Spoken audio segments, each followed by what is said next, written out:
Welcome to the My Careers podcast, and I'm joined by Guy Lloyd and Lucy Sharp.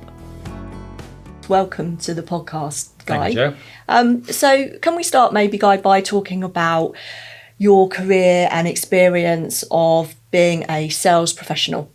Delighted to. I started my sales career actually in pre-sales, in technical support for a company, a sales guy who was selling a product to the government, and I was doing the customer support side. And I found it very interesting talking to and meeting the customer. So I moved over time into a sales role. I took on the responsibility for selling. And that's how I started. And then through various moves, through companies, I was in IBM for quite a while. And IBM was fantastic for me. We lived in Switzerland for 2 years, lived in America for 3 years, all thanks to IBM. I've traveled over most of Europe. I've been to Asia many times, been in big sales conferences in Las Vegas and Dubai. I've worked for Microsoft. I've worked for and traveled in Eastern Europe, most of Eastern Europe. Had a lot of experience and also worked for small companies. So, It's been fantastic. I mean, it's a tremendous career and I recommend it to anybody. So it's pretty global then. So, and maybe sometimes we wouldn't necessarily think of a career in sales as something that will allow us to travel the world. But to bring it back down to basics a little bit, like, what is sales? What is sales? Well, I think we're all in sales to some degree. And Dan Pink wrote a very nice book called To Sell is Human. And reality is selling is convincing somebody that to do something, really. Obviously, when you get into commercial sales, which is what you're talking about, it's about convincing somebody to spend some money on something. Yeah. And then there are two types of sales, really. There's business to consumer, so where you're selling to an individual, a person in the street. Okay. And then business to business, where you're selling to another business. Okay. And they are very different. So can you give me an example of business to consumer?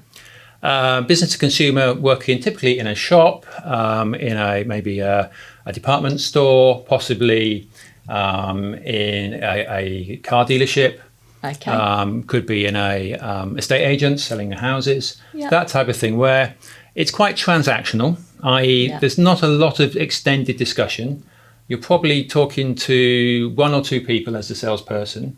The values are relatively small. Obviously, housing is pretty big, but most of the transactions are relatively modest. Yeah. It's not a significant or a very another transaction that the buyer has to be worried too much about. They're probably quite familiar with the type of things they're buying. Okay. And then how does that compare if we talk about business to business sales? What does that mean? Well, let's say business selling to another business, and typically the duration of the discussions to get to the sale are much longer. Can be years. Yeah. Could be that there are dozens or even hundreds of people involved in those discussions. The amount of money or value involved could be billions of pounds, literally. Mm-hmm. So it's much more significant. There's much more activity. It's much more complex. So orders of magnitude typically more challenging, should we say, than the business to consumer.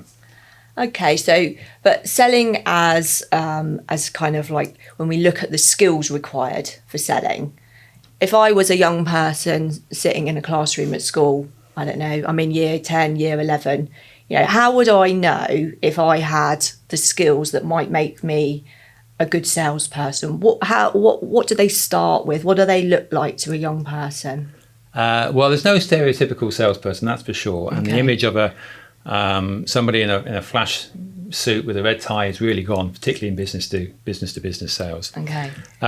I look for curiosity. I look for interest. If you can't sell to somebody if you're not interested in their situation, whether it's another company or an individual. If you don't know what they're about and what they want and what they need, how can you sell to them? Okay. So the curiosity, the interest. Do you like solving problems? Because selling is actually solving problems, because you're solving the customer's problem that they're facing. Okay. Tenacity, because resilience. Yeah. Working well with people, because it really is about people at the end of the day. Yes. Those are the sort of fundamental type skills which everybody has to some degree. Okay. You don't need to be pushy. In fact, pushy is not good in business to business sales. Okay. Yeah. And that's often what we see in business to consumer, because again, the nature of that sale is quite short term. It's transactional. So the seller knows that if they don't do the deal, then the person is not going to come back. Yeah. It's not the case in business to business. In fact, if you were pushy, you would never make a sale.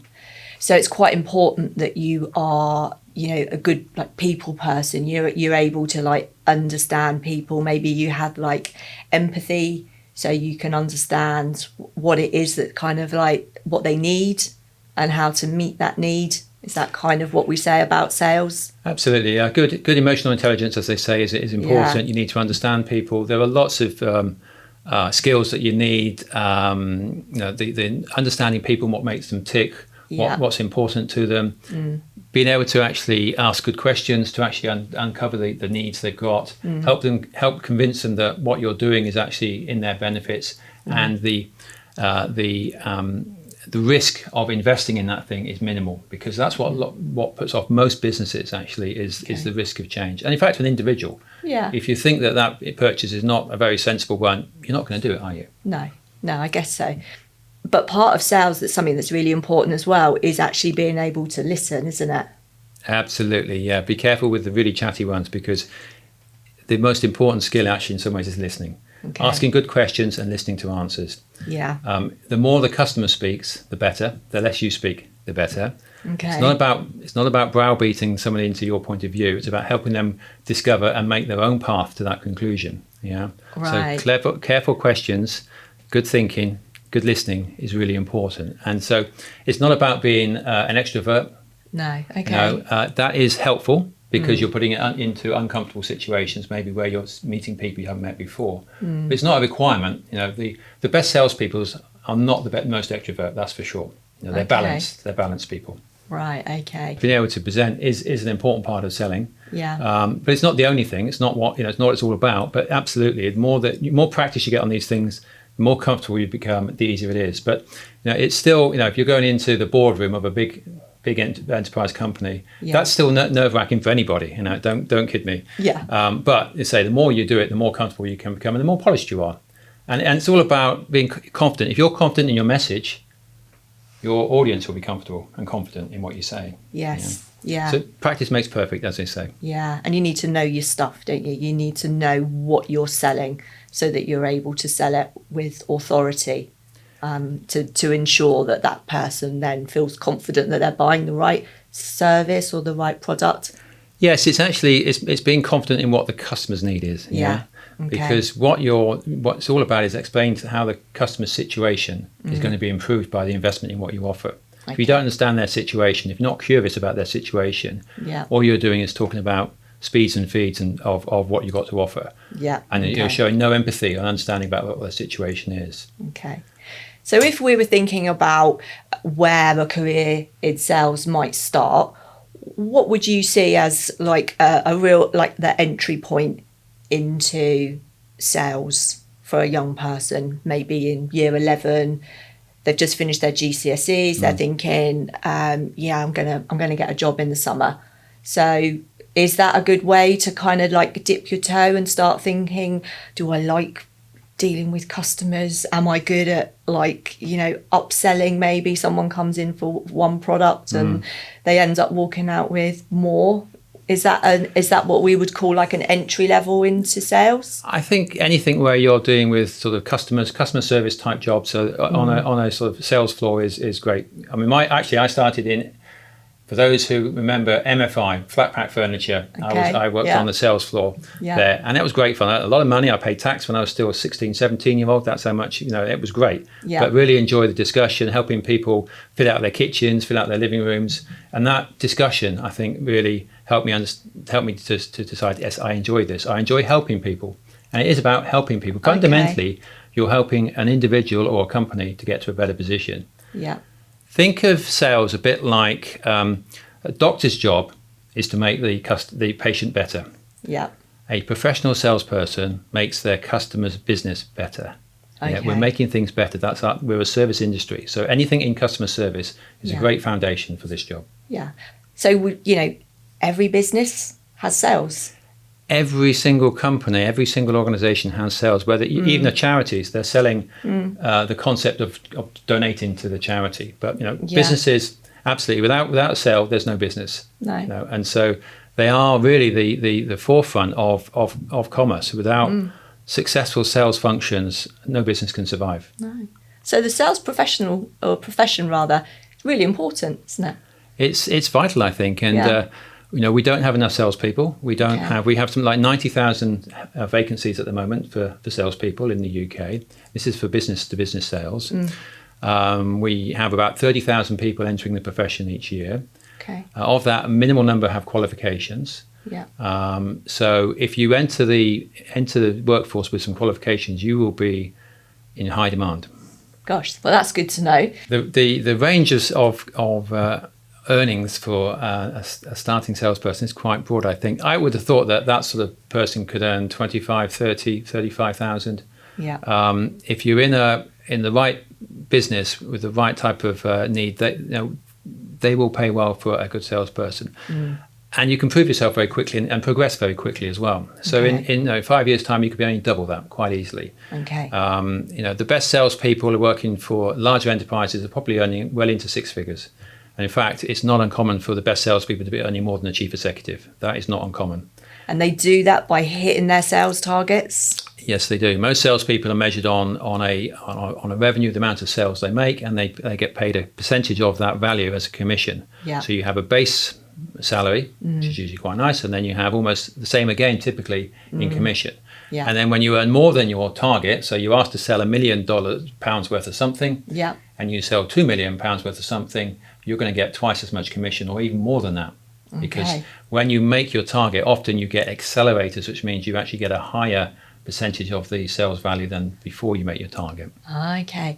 So, as an individual going into sales then, what are those kind of personality traits maybe that like make someone think, "Ooh, I want to get into sales"? Is it that they can just see the pound signs, that's their motivation? What are they like, people who thrive in those environments? Because it's quite stressful, isn't it? It can be. A lot of the environment will depend on the company you work for, and just how they approach sales. But if you're only motivated by the commissions, you probably will not be quite as successful as if you are motivated by doing the right thing for the customer. Because if you understand the customer and you want to support them, they're going to buy from you. If you you're not really interested in the customer and you just want to get your commission check, they'll know that, they'll sense that, and they won't be so keen to buy from you. Okay. So commission is a fantastic reward for doing a great job, but you need to do the great job first. Yeah. Okay, that's a really good way of putting it, isn't it? Yeah, because it's like you're not going to get something for nothing, are you? No. Really. And if you don't come across as being sincerely interested in improving their situation, they will sense that, and they will be cautious about buying what they have to offer, which means that selling is going to be a lot harder, which means you're not going to get as much commission. Okay. But if you generally want to help the customer or the company you're talking to, they'll see that that's your motivation, and they'll be much more ready to invest in what you have to offer, which means the sale will happen quicker, which means you get more commission. Yeah, okay. Yeah. If I was a young person and I said to my parents, I think I'm going to go into sales, what would I say to my parent if they said, "Oh no, you don't do that"? Like, where's the job security in that? Where's the future sort of prospects in a career in sales? Well, I mean, I think anybody who does well in sales has a fantastic prospect. They make lots of money. Yeah. They have a great lifestyle, lots of independence. They can travel a lot. Yeah. I think the problem is perception. People, and I hate to use this analogy, second-hand car salesperson type thing. That's what selling is. That's a very small part of or element of selling. Most selling is a lot more professional. Yeah. It's a lot more organised, and it is a really good career. And it's a great way to lead into senior positions, maybe chief exec. A lot of chief execs now are coming through the sales route because businesses are about sales ultimately. Yes. And as a salesperson, you have to actually understand a lot about business. As a professional salesperson, you have to understand about accounts, about supply chains, about finance, all these things, because you're actually selling to a business and saying how it impacts their business. If you don't understand the business, you can't make that proposition. So you learn a lot about business, which means you've got your skills are very transferable. So one of the great things about sales is if you're working in one industry that's going through hard times, you can easily move to another industry. Yeah, because you've got those skills that you know how to sell. So as long as you can learn the knowledge of that new industry, you can just move those skills Absolutely. across.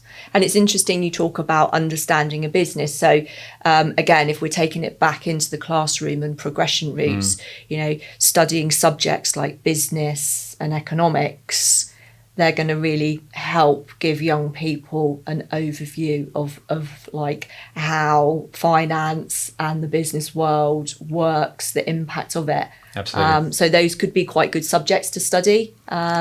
Absolutely. At GCSE, at A level, and then maybe on like vocational courses like BTECs or T levels, which they've brought a T level out, a business T level, which is great. So if we can get employers to sort of embrace that vocational learning, then that's going to stand those young people in with good sort of opportunities going forward, isn't it? No, absolutely. I think get some foundational skills about what selling is about, what business is about. Yeah. Puts you in a great position. It makes you very employable because, but certainly the small and medium enterprises, the small companies are desperate for salespeople who know what they're doing. They can't afford to pay the high ticket price that qualified, experienced salespeople get, who tend to work in the big companies. So they need to look at people entering the workforce. So if you're entering the workforce with some foundational skills in selling, you're going to be very attractive. You're going to stand out, and you're going to be very employable. And then potentially you can move on to a big enterprise, potentially, or you can stay in a smaller one. Maybe you help the smaller one become a bigger one. Absolutely. Or even set up your own business, because those skills that you learn as a salesperson, often those people are quite entrepreneurial. So opportunities then to like take that learning and that knowledge and think, well, okay, set my own successful business up as well. And so it really can lead into so many opportunities, can't it? Lots and lots. And I think actually, as if you are an entrepreneur, then actually understanding sales is so important. There's so many fantastic ideas and companies that fail to achieve their potential because they don't know how to sell. They have a great idea, but they think it sells itself, and nothing sells itself. You have to explain to the customer how it helps them be better.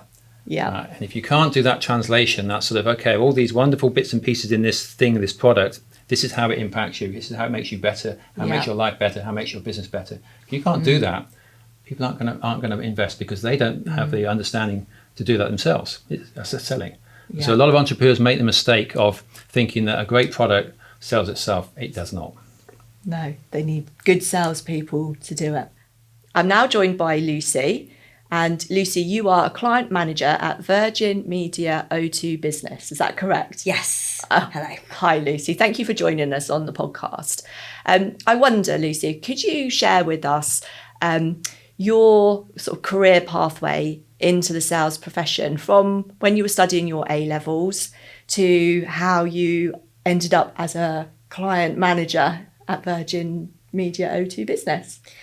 Yeah, perfect. So kind of finishing my GCSEs, I decided to focus on kind of where I was achieving good grades, but also kind of subjects that I was enjoying. So I picked history, English and religious studies at the time. Okay. And obviously wanted to make sure that coming out of that, I had the best results possible, which would open the door into whatever I wanted to do. Yeah. I wasn't quite sure what I wanted to do. I wasn't someone that had a vocation or a career path in mind. I just wanted to ensure that I got the grades that I needed. Yeah. Okay. So kind of coming through A-level, did pretty well, kind of everything went to plan and got the grades that I needed to start to apply to university. So originally looking at kind of going into university, what do I want to do? Again, don't really know what I want to do longer term. So I took the advice of do something that you think that you're good at, you think that you enjoy. So at that point, I chose to apply for a philosophy degree and was successful getting into King's College to study philosophy. Yeah. And I think going into that, I soon realised that actually I was slightly different from the people in the room. Okay. They were really engaging with the content. They were really enjoying the man hours that were going into it. And something, it didn't quite feel right. And what stage was that? How far into the course were you? Pretty quick. So I was about 3 months in. Okay. And I was getting, probably the best way to describe it, in a relationship and you get that ick. Yeah. And you can't shift the ick. Yeah. And it started to fester and I was kind of in two minds of, I've got it and I'm actually doing all right. Yeah. am I actually going to leave? Right. Am I actually going to make that Yeah. decision? Because it's a big one. Brave decision. Yeah. And obviously people have their own opinions around what you should be doing. So you've got to Yeah. navigate that. Yeah. So pretty quickly knew that it wasn't for me. Yeah. And probably made the brave, we Yeah. won't go with reckless, a decision No, yeah. to pull myself out of university Yeah. at that point in time and realise Yeah. actually I need to do something that I'm passionate about. I need to do something that I'm willing to put the work in for and can come out, doing well. And if it's not quite right, I'm never going to achieve that. Well, it's good that you knew that, though. So I'd say that was brave. We'll go with brave. Yeah, we'll go with brave. So obviously you then have to make the fearful phone call home to Yeah. say, I think I'm going to make this decision. Yeah. Hindsight is obviously a wonderful thing. Everyone now says I made exactly the right decision. Yeah. But it's quite difficult coming home. All your friends are at university. They're all studying. Yeah. And I was back living at home. Decided I need to take some time to think about what I want to do. But this isn't sit at home, relax. No. I need to go out and get a job. Yeah.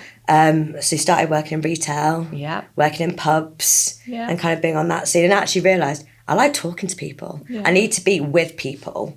And actually, I didn't know in what capacity No. I wanted to be with people, but I knew whatever job I needed, it needed to be customer facing to some extent. Yeah.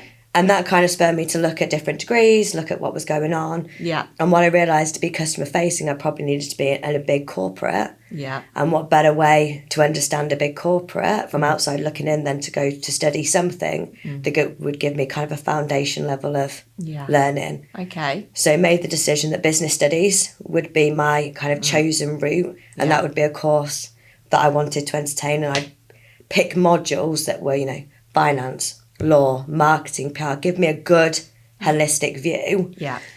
So kind of a year out of uni, went back into Birmingham Uni for a couple of years, Yeah. and came out pretty well. Came out with my first class degree, so it worked. Wow. It worked out well. That's amazing. So, I think it's really good to be really honest about the fact that, like, sometimes we make these decisions and we know in our gut that it's not the right decision. But by making that step to withdraw yourself from that, by working in retail and working in the pubs, you've kind of like light bulb moment that you thought, actually, I like being around people. So that's great. So it's not like a real negative. Actually, that whole year taught you like a bit more about like your self-awareness and your skills and what makes you tick, really, didn't it? Yeah. Yeah. And I think what you don't realise is almost you're doing these jobs, but actually you are selling. Yeah. You are engaging. You are finding opportunity in Yeah. it.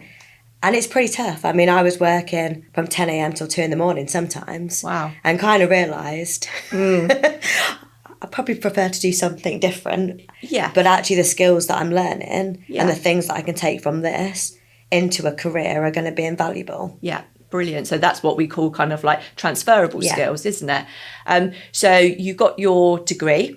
You had a little setback in the middle of your degree as well, which I think is worth touching on because it's another demonstration of kind of like your resilience, I guess, in the process of getting where you are today. Can you tell us what happened? Yeah, so I'd gone back to university, obviously, done a year, had a year out, gone back, and I was on the trajectory of let's get this done this time and let's do it well. And unfortunately, just before my final exams, I was the passenger in quite a severe car crash. So both my partner and I, we ended up with pretty horrific injuries. So he was bleeds on his brain in hospital, fractured skull. I was broken spine, broken neck, pretty severe. And obviously focus shifts in that moment. Once my surgery, which was fortunately, touch wood, successful, I had to learn how to walk, how to kind of rebuild the person that I was. And I think it's weird because you can become so fixated on where you want to go actually when you get a knockback like that and you have to just reset and try and be the person you were. It's quite interesting. But focus was obviously rehabilitation, getting back on my feet. But I knew I wanted to go back. I was 2 modules away from finishing my degree. So as soon as I could, and my university was super accommodating, I went back and finished those couple of modules so I could close down my degree. Yeah. And you got a first class honours. Yes. So you Which must was be, a nice prize at the end of it all. yeah. I mean, considering what you went through, that's like amazing. Yeah. So, and it's a really good demonstration to just show that you just like don't give up, really, isn't it? Yeah. Yeah. It's interesting because in sales, 101, School of Sales, they always say you've got to be resilient. Yeah. And, you know, the only consistent is change. And actually what you realise, Yeah. life can change like that. Yeah. But actually it's the perseverance, the rebuilding and the resilience that is key. Yeah. So that's led to you having a very successful career. So you applied for graduate schemes and were successful in securing a role. So maybe you could explain like where you ended up and what your graduate scheme like involved with regards to sort of like the sales process and introducing you to that within a corporate environment. Yeah. So I kind of started looking, just Googling really graduate schemes. I wasn't super up to speed with what was available. So kind of had to look around, and I knew kind of from the initial research that sales and a sales graduate program would be the right fit for me. Yeah. Albeit there's obviously lots of different companies that are offering sales schemes. So you're trying to almost work out from a cultural perspective, where do you think you're going to fit? And for me, I applied for the Virgin Graduate Scheme, and they're quite intense processes. So I think you go through applications, interviews, assessment centres, more interviews, you name it. Yeah. But I think in that process, you almost realise not only do I think I'd be a good fit for your organisation, but I think you'd be a good fit for me as well. And you find that kind of mutual like. And I think going kind of through the process, you start to realise, I feel like I'm going to fit in here. I feel like this is where I want to be. And actually, you know, when they bring up people that have grown, developed and gone through the process, and you're seeing what they're achieving, it's very interesting. So managed to get my place, which was awesome. Went in, and I think then you start to realise what sales actually is, because you think you know what it is until you actually start doing it. Yeah. And it's different, a little bit different. So the way the scheme is structured is let's get you over the fear of being on the phone, first of all. Yeah. So into a contact centre, onto a retentions line, which effectively means when you push the button saying, I want to leave, you come through to maybe someone like me that tries to convince you want to stay and re-secure your business. And I think you're taking 20 to 40 calls a day. Right. And that is a very intense way of actually working out, do I enjoy this? Yeah. Can I do it? And am I being successful in it? Even though you've got a degree, you have to go in at the bottom and just see whether that is you can hack it, really. Yeah, you've got to earn your stripes effectively, Right. but also you've got to make sure that you're it's the right time, shall we say? And actually, what you couldn't do is come straight into a business and go and do the job that I'm doing now. Right. It's just not feasible. You've Right. got to grow and develop, and Yeah. actually, even just the basics of the fear of the phone, Yeah. it's a real thing. Yes, absolutely. Well, young But- people don't speak on the phone, Yeah. do they? But doing it for 3 months, it becomes Yeah.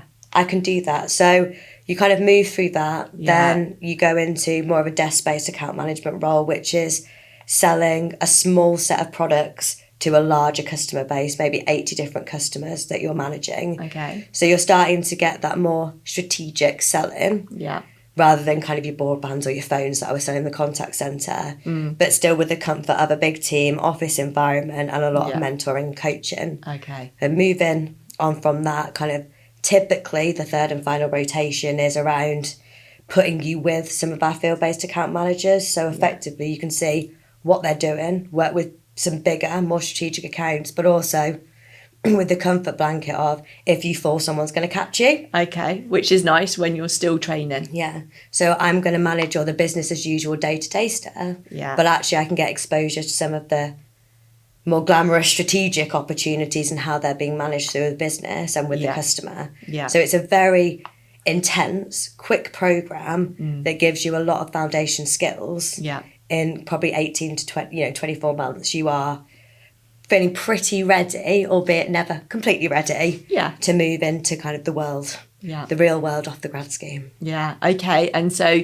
then you were given an opportunity to sort of like take on more responsibility and use that sort of skills and training that you'd established on the grad program and that's taken you to where you are today. So what does your role involve now then? So, and how old are you now, Lucy? So I'm 30. So you're 30 Yeah. years old and you are a client manager. Yeah, so coming off the grad scheme, I was really, really fortunate in terms of timing. I think you build a reputation, you build credibility, you build an internal network because you're Yeah. going to rely very heavily on them. Yeah. And I was very fortunate that I was moved off the grad scheme early to work with one of our most successful client directors, this lady called Angela Wood. And we were just in sync. We Right. just got it. Yeah. And we managed a client base together. And as she got promoted, I took that client base Yeah. kind of by myself. But actually, working with someone that's been doing this for 10 years, that is doing it very well, and what you start to realise is kind of the skills, the way they're saying things, how they're saying it, how they're being successful, Yeah. but putting your own flair on it. I think she's always said to me, you know, sales is about your integrity, it's about being genuine. It's not about you copying someone else's style. There can be many Okay. different styles and Yeah. people are still achieving the same results. Okay. So I kind of had this opportunity to hone this skill, but thrown into the deep end pretty quickly. You're working on some of our largest accounts straight off the grad scheme, but with the comfort blanket of a mentor like that, it was very, very, very fortunate. Yeah. And effectively we went through a joint venture a couple of years ago. So Virgin Media joined with O2. Okay. And when that happened, it obviously opened up a whole host of additional opportunities. So we had clients that maybe just were customers of Virgin, clients that were just customers of O2's, and the opportunity transpired to move over to our strategic account space and take one of our top tier strategic clients. So I've been doing that for just over the last 12 months now. Okay. And are you enjoying it? I absolutely love it. I do. Yeah. Yeah. Yeah. And I guess you're always going to be learning, you're always going to be developing those skills. But do you think that if you cast your mind back to like when you were in school, say in different situations when you're like, I don't know, in year 10 or year 11 or when you're doing your A levels, do you think there were, looking back, any skills that you had then that you recognise as being helpful now? So I think I've always liked to talk, and actually my mum would say I could make or break a room in a sentence if I wanted to. Okay. And what I realised is I needed to be around people, I needed to engage with people. Yeah. But I was also naturally interested in why people made the decisions that they did, why people Okay. thought the way they thought. Yeah. And I think that like being intrigued and interested is something that's fundamental to sales. Absolutely. You know, I need to understand why you're doing what you're doing, why you're thinking the way you're thinking, what's making you tick. Yeah. You know, I'm not here to force a sale down your throat. I'm here to understand and Yeah. translate what I can offer into your language.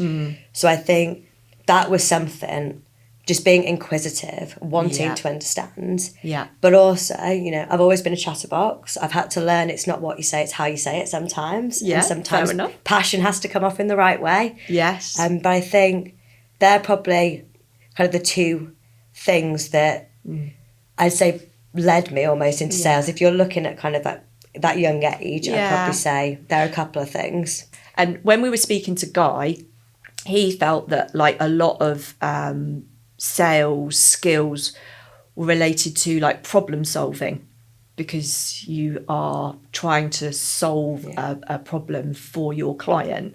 And how do you think that kind of like, does that relate to you? Like, do you see, were you a good problem solver when you like, even with your friends, like in social circumstances and that?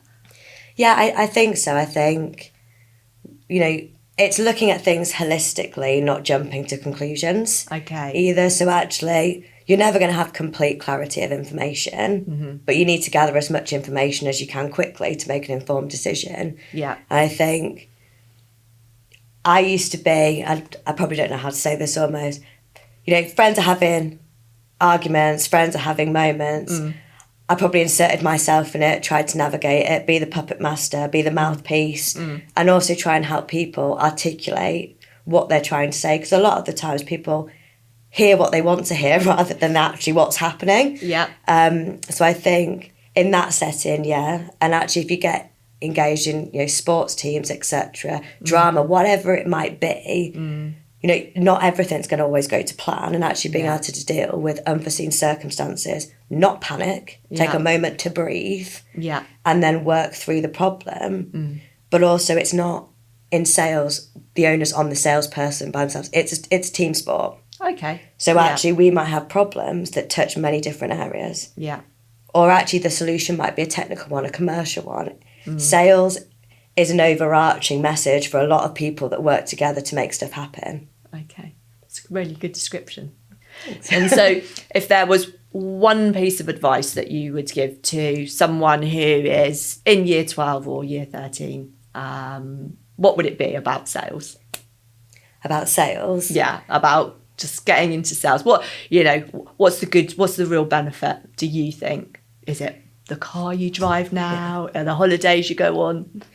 So I actually think it's the opportunity. I think what's amazing about sales is there is no finish line. Okay. You create your own finish line. Yeah. So actually, you can be motivated by the money, the title, whatever. Yeah. Those things are nice. We all like those. But actually, there is no end point. Okay. Once you're in sales, you could be selling broadband in a contact centre, or you could be selling, whatever to the biggest clients in the world. Okay. It's a door opener to anything. So actually, I don't see an end. I just see lots of opportunity to develop, and I'm not entirely sure where I'm going to end, where I'm going to finish. But I almost don't ever want to say I'm finished, because finished means I'm done, and I'm not done. No. And I think sales is one career where you can do whatever you want and you can achieve whatever you want to achieve. And I think that's what makes it so exciting. There is so many opportunities, and you're the heartbeat of a business. Absolutely. I think you summed that up perfectly. And it's been lovely to hear your story today, Lucy, and to hear how you've navigated those setbacks which you've had, but how you've kind of come through them, made great progress, and you're really excited about the future. And I wish you lots of success. I don't think you need luck or anything like that. I think you've obviously you've got that special gift. A bit of luck. Yeah. But I think it just seems like you're really heading in the right direction, and it's just been lovely to hear your story today. And I'm sure that it will inspire the young people who might be listening to this, and maybe sow a little seed about the benefits of getting into the sales profession. So thank you for joining us today. Well, thank you for having me. You're welcome.